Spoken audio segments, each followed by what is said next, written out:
Hey, tonight I am being called to share some healing perspectives on a social situation that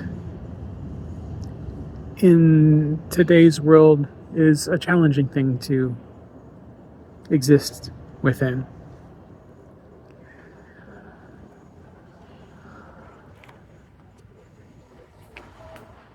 It's on the topic of a family with two father figures. I was given a dream where I was looking over the shoulder of the biological father of several children,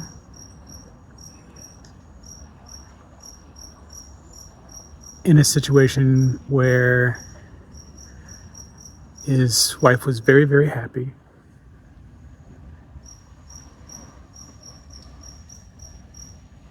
But he was not the only one in the relationship.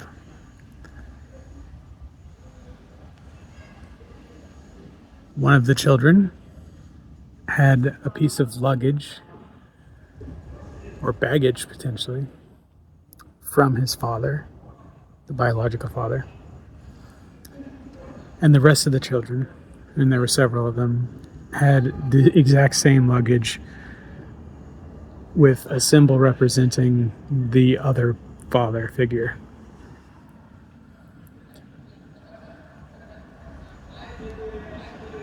When, in this scenario, the biological father arrives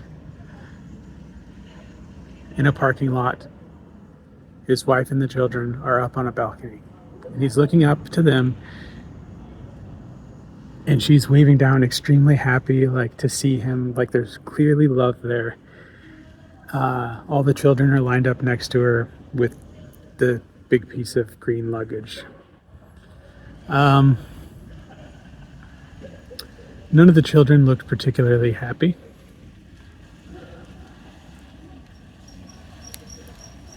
But the child that had the baggage from the father was looking directly at the father, almost in a sympathetic sort of pain, reflecting the pain that the father figure had, the biological father had in his eyes.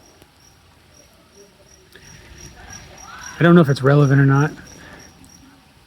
No. No, they're saying it's not relevant, so don't worry. But yeah, I don't really know the specifics on what's going to come out. But it just started to rain, and I don't have an umbrella, so we're going to pause here for a moment.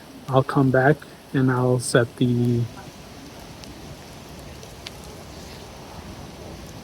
attunement intention.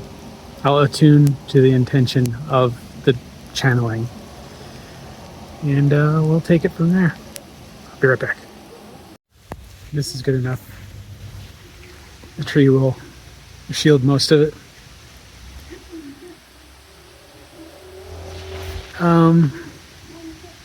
All right, I guess we'll just set the intention.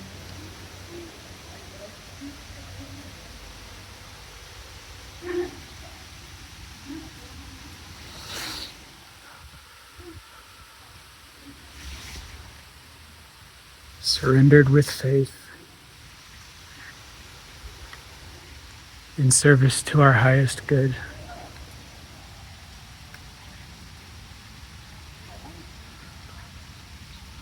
With synchronicity held in reverence as it illuminates our aligned paths. We receive what resonates and release the rest.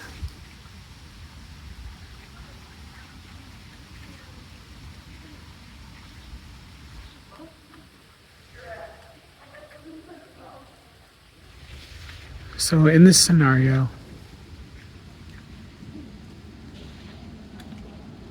the feelings that it produced while I was over the shoulder of the father were a tinge of jealousy that was stemmed from comparison. It felt as if he provided for one child while the other father figure provided for the rest of them. But they were all his, biologically speaking.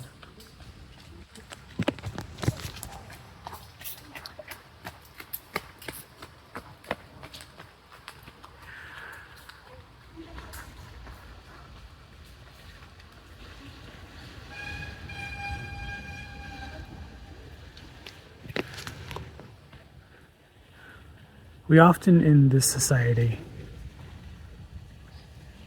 that we grew up in have a possessiveness in our relationships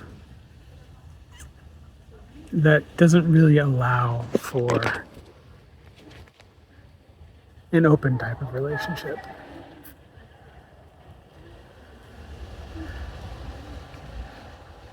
But your experience of life is exclusively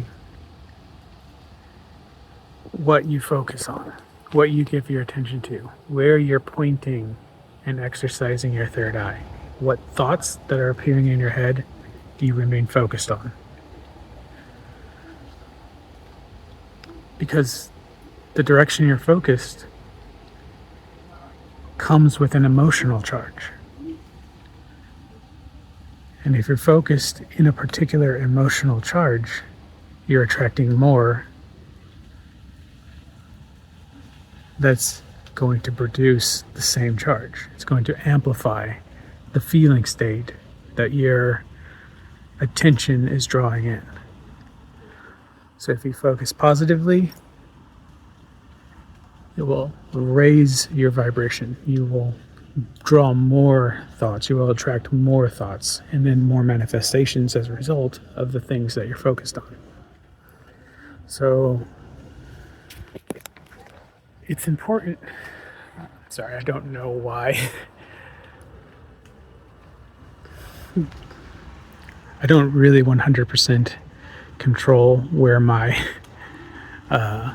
hands move during channeling stuff. It is I guess almost yoga, but like divinely guided. So apologies if that's a little strange. It's just what's happening. Okay. Stop. Sorry. All right. I think it's making me feel awkward on purpose. Perhaps there's something I need to learn. Okay. Grounding.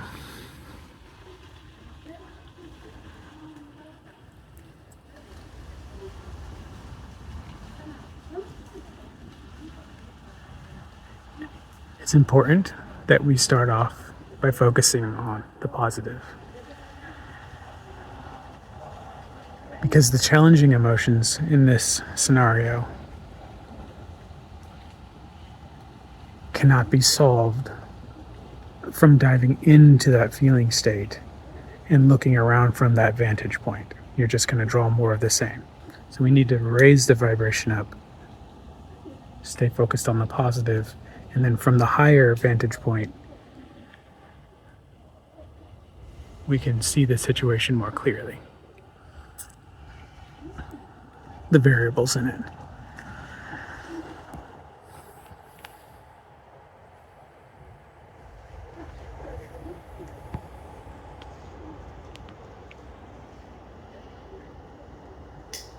The mother in this was very, very happy. She was full of love. She was thrilled that the kids had all these matching pieces of luggage. They all matched the one that was from the biological father, from the second child. just had a different logo, and the logo was like representative of the father, whereas the rest of the children's luggage, which was identical, had a different logo representative of the other person. It was not pictured, but he was in the scene. He was vibrationally there.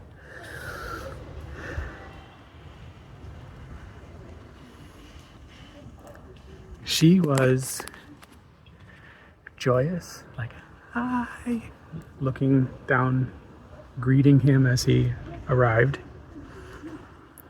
He seemed busy, like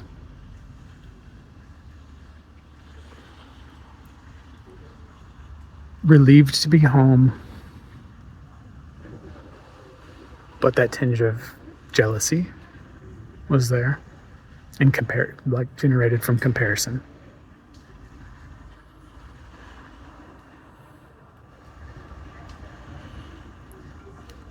She had so much love sent straight towards him, but he couldn't see it.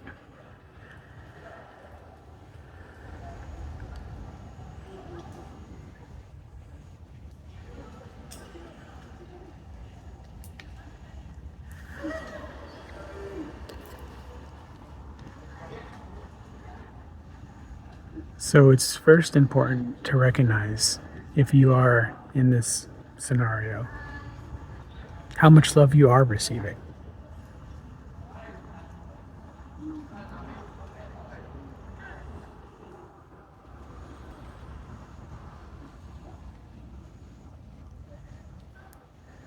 The only way that you're going to have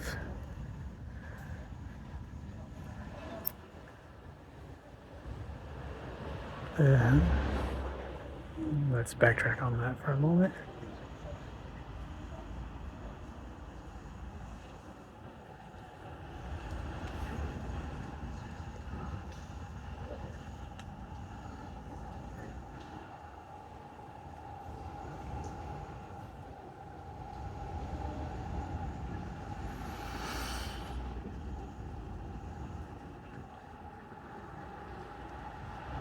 When a person is happy, like joyously happy, they are truly in alignment with who they are.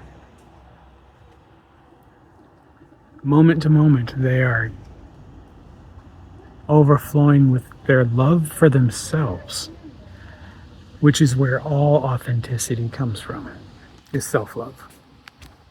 Not like the conceited kind, but a genuine, deep self-love. As my shadow hugs my chest. Hug yourself if you feel the need to.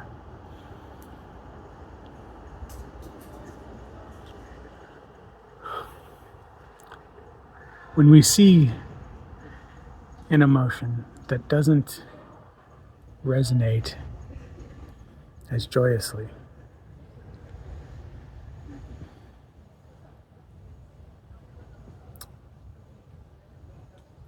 it's helpful to recognize that there is a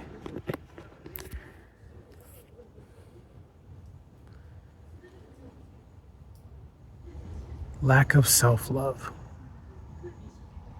that's generating that feeling.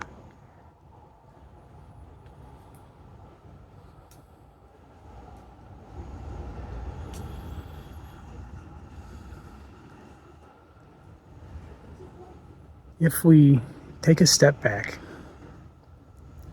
and from an authentic perspective where we are full of self-love and we are the ones overflowing it, we can put ourselves in the shoes of the Father. He would show up to the scene in a very different way. He would recognize immediately the love from his wife or partner.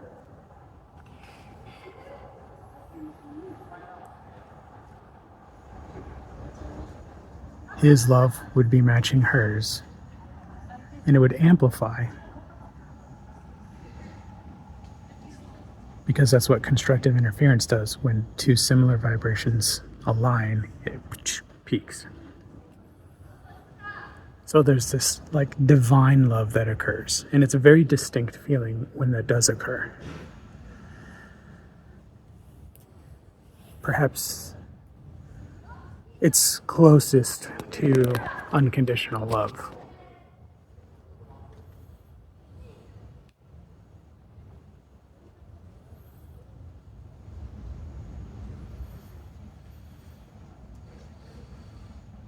So in his shoes, from an authentic, full of love place, we don't see the discomfort on the children's faces. Instead, we see the peace of God inside of each of them. We look at them as if they are souls. What I do is I capture the appearance of their face, and then in my mind, I see them as happy as I can possibly imagine them, just like joyously smiling, just radiating this inner love. And I talk to that version of them. I hold that as best as I can, and I talk to that version. It was apparent that the second child wanted to reach the father, the one that had his baggage, that saw his pain, that said, I understand that you aren't comfortable with the other father figure.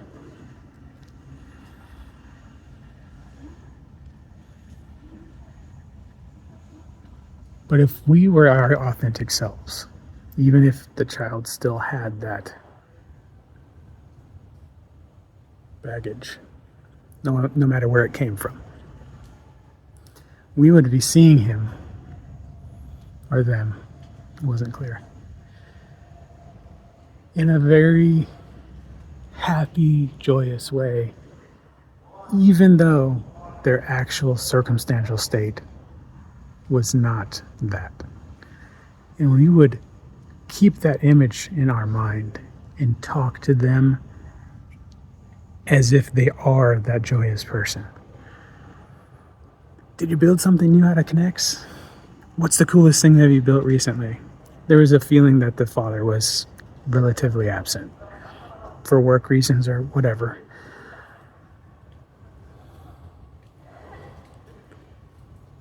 If the father was not yet, okay, fair, no worries. So we would talk to the child, keeping him in that reverence, really. When you recognize everyone as a soul, we're all equals, we're all one, because it's just easier to recognize that because you can resonate with the joy in their hearts. If you are in a state where you can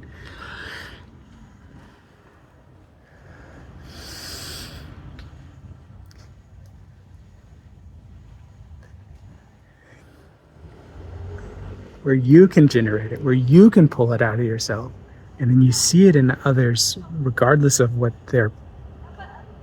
mask they're wearing. If you can see that reflection in them anyway, you're going to talk to that soul. Their souls are always receptive to your soul, and your soul is always receptive to theirs. So the trick is to be receptive to their souls, who are always receptive to you, regardless of the surface. So if they aren't letting it shine through, know that you can still connect with that soul part of them. It's always available to you. So if you resonate to their soul and you speak to that soul, you're gonna strike their hearts because that's where their soul is talking to them from. So no matter how many layers they have in front of them, if you talk to their soul, you're gonna use the back door and just like tickle their hearts. You know what they enjoy. You can talk to them about their passions. Or if you don't, you can find it out. Like, what did you do that was exciting to you today? Etc., etc. And you begin healing their baggage.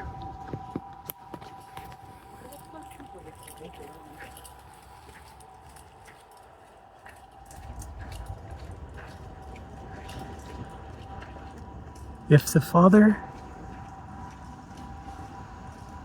showed up and he wasn't in his lower mood and he was his authentic self, he wouldn't have been like remiss from being away from the family situation. He would have been following his highest excitement moment to moment and been joyous to be home again without any remorse or any regret that he was out doing what he loved. That is potentially a challenging place to arrive in emotionally in this society. There's a lot of weight and expectations that the society beat into us, like, confirmation verb.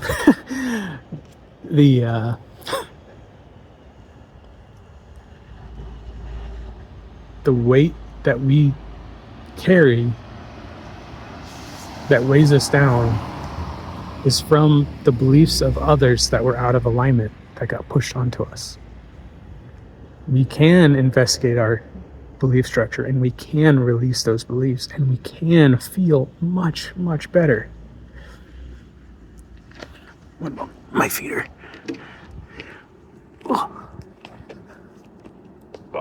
need to walk.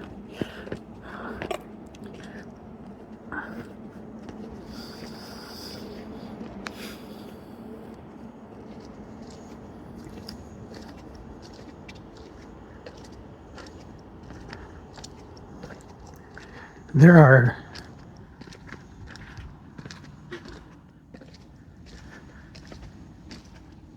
aspects of this relationship that are challenging sometimes to digest, to come into alignment with. And I'm speaking like from society.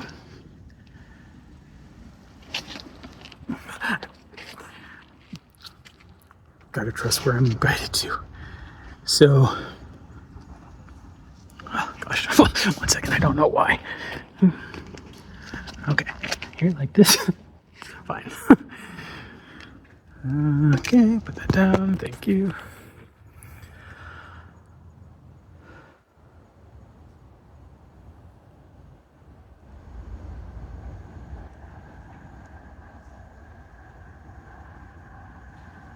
We can heal our belief system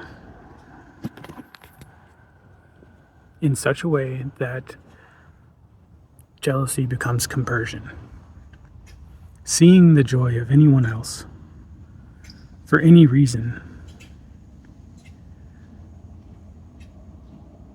is a perfect opportunity, a perfect reason to amplify the joy in your heart, in your own heart, because it's giving you a reflection that you can be like, oh, joy, I think I'll match that. I'll rise to that occasion, if you're not already there.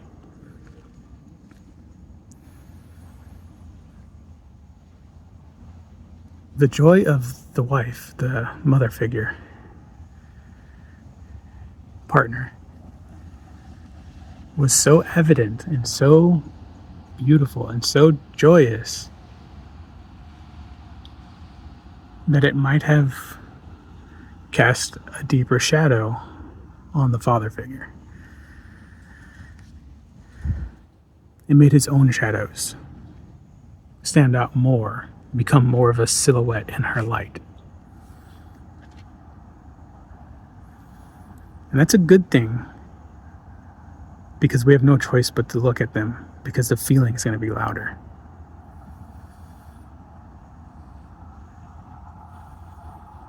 The children were being provided for. They had what they needed.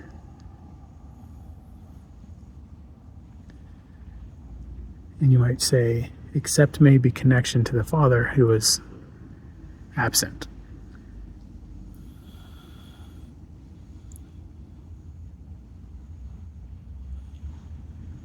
Spirit is saying that this is very important and it needs to be heard.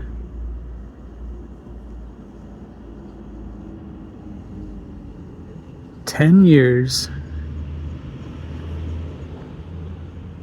of sitting in the same room with an absent parent, an emotionally absent parent, who hasn't found their authentic self, who hasn't come into alignment, is worth far, far, far less than 10 minutes of genuine, authentic connection where the parent figure, male or female, is in full alignment. They're happy, they're joyous, and they're having a genuine connection, a genuine conversation with the child, talking to their God self on the inside, connecting to that spirit and speaking directly to their hearts. That authentic conversation is the fuel of life itself. Like, that is what we all want, is that real, authentic, supportive, nurturing, genuine connection.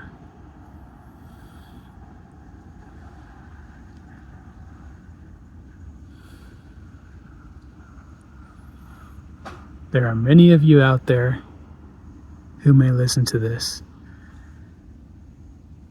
and know in your own experience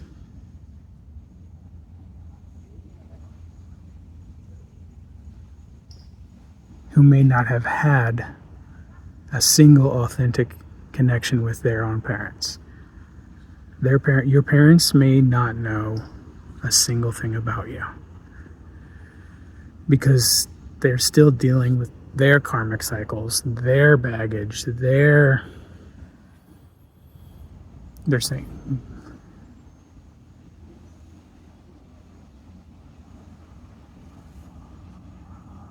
the disturbances of their mind, whatever terminology you resonate with.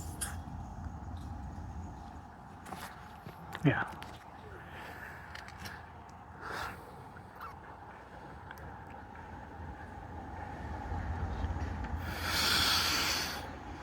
One moment, they're asking me to raise back up.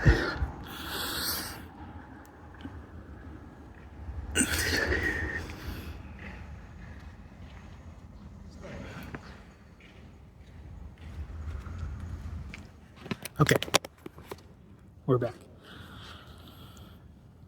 Oh, yeah. Okay, yeah, that makes sense. Yeah, I was relating to the story that I was channeling through, so it brought me down a little bit. And there I go again.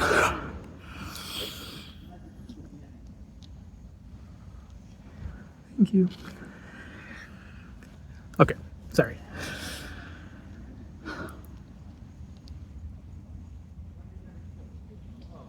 You have to bring yourself, not the others. You have to bring yourself to a point of alignment, to a point of authenticity, to be willing to show up for other people in any capacity. Should be the second most important thing in your life. You've got to get into alignment. You've got to be the source of that authentic connection, because it only takes one side to be in their authentic selves to pull the other person, the other people up. You don't need a family that's full of people who are authentic. You need to be one and only, like that mother was. Although if the children, I'm not going to get into that. Yeah.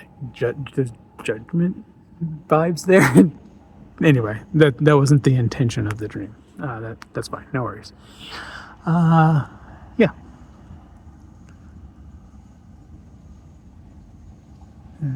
Do I need to clarify? I was just to clarify, so I don't leave that energy hanging. I was going to go down the road of like, the children wouldn't have been unhappy to that degree of like, whatever, if she was authentically connecting to them. But that wasn't the point of the dream. The point was that she was happy and she was overflowing her love towards the father figure, and he wasn't seeing it. And the other family dynamics of the father's relation to the children. But yeah, the point is, you gotta show up for you first.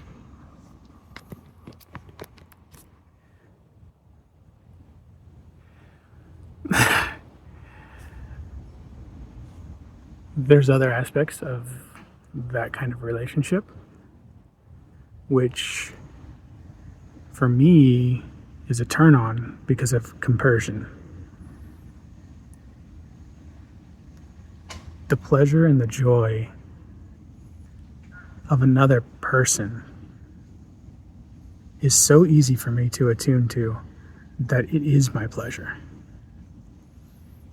And anyone can get to that point.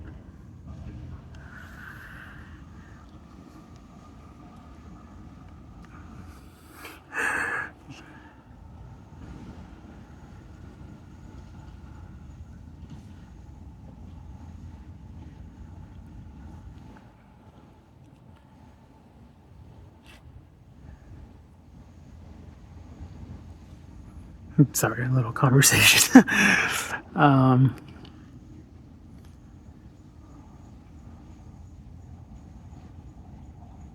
If you have been cheated on and you can't stop thinking about the person in a loving sense, or a longing, or a missing,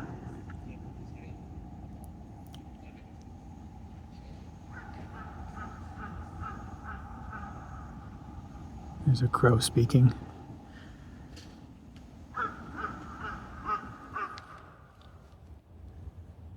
There's a part of you that recognizes in society that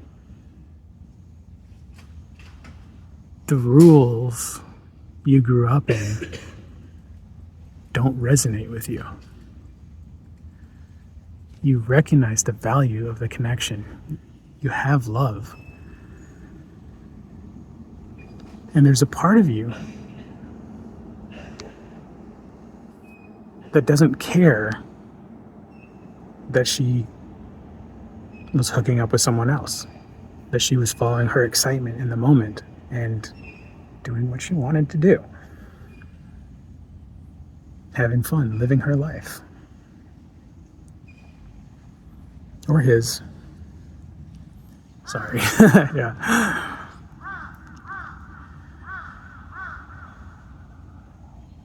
And it's okay. It's a valid, aligned, authentic feeling to have. That love is what God, the universe, Source, Krishna, it's what they want you to feel. It's what they want for you. But society has told you that you're not allowed to want that it's unacceptable, that there's an innate possessiveness, that you control what they do and who they do it with.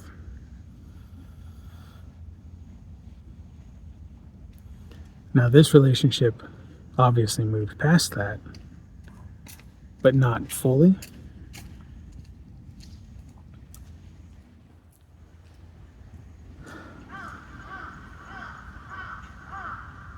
The weight of society's pressure towards monogamy is lifting significantly.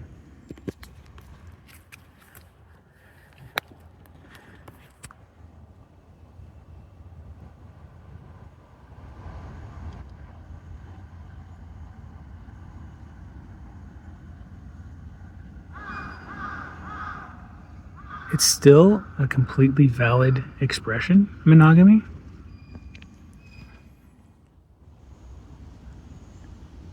You may be aligned to a path or to a soul perspective where that is genuinely you. It's just that in the past, people who had that perspective pushed that perspective on the rest of the world. And it became the normal. It became unthinkable that you would be a person with any other desire, any other way of being or seeing the world.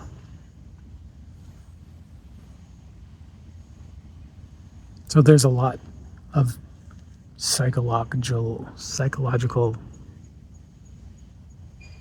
baggage that you have to unload, and it takes recognizing the feelings in your heart to find the beliefs that are causing the feelings.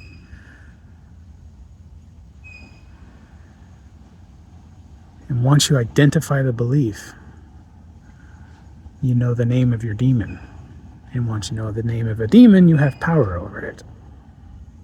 Identify the belief. Recognize what you would rather adopt as your belief. How would you rather feel? What would I have to believe in order to feel what I would rather feel? Okay, I'll choose to believe that instead. And then you do whatever way you have of installing a belief. If you've never done it before, if you've never consciously changed a belief before, the way I do it is I distill it down into just like a sentence or two that captures what I would rather, how I would rather respond or how I would rather feel. And I make it as positive as possible. And sometimes it takes iterations. Like I will make it as positive as I can, and then I'll repeat that mantra. I'll just keep saying it whenever the feeling or thoughts come up that are aligned to that. I'll say it, and then I'll deliberately think other thoughts. I'll point my third eye elsewhere.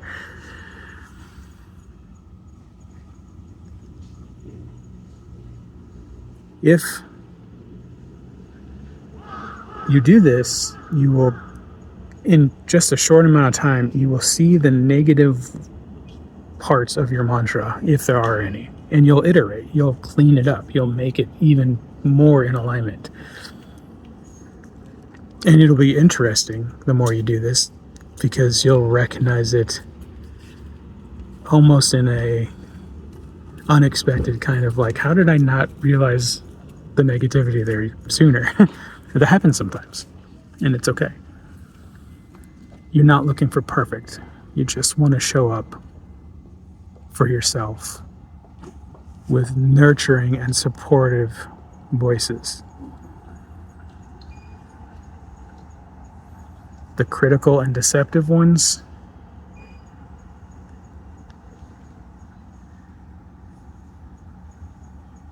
take a long time to uninstall if you aren't used to continuously tuning in to the supportive and nurturing sides of your own self. Sorry, my ears ringing. What's up? There. Oh yeah. Okay. So it only takes a long time. If you believe it takes a long time, it doesn't have to take any time at all. That's what they wanted to say. Okay, I got it. But don't be hard on yourself if it does take a long time. That's the point. Allow it to take the time it needs to take. Trust the timing of the universe. That is a beautiful mantra, by the way. Trust the timing of the universe. In positive and negative situations, just continuously saying that. Things are always working out for me is another one. If you want to install some positive, supportive, nurturing beliefs, those are two really good ones. Just keep saying those over and over. in all situations, so that it has the strength of the positive ones when you need it for the negative situations.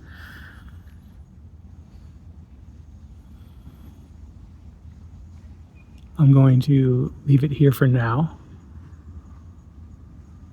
and we will see if I come back. I usually do. There's like, wait, one more thing. So check. No, okay. Bye.